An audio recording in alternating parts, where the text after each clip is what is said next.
नुआ संसार तोते अभिनंदन तो चल बाटरे झरफुल चंदन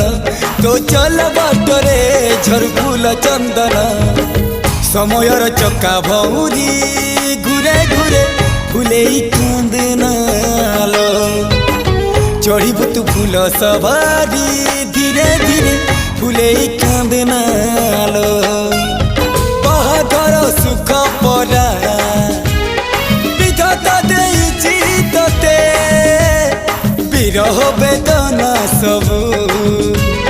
सहिबाकु हबा मते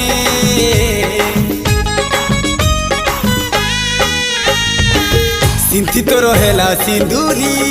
धारे धारे फुले कांदनालो चढ़ीबु तू फूल सवारी धीरे धीरे फुले कांदना।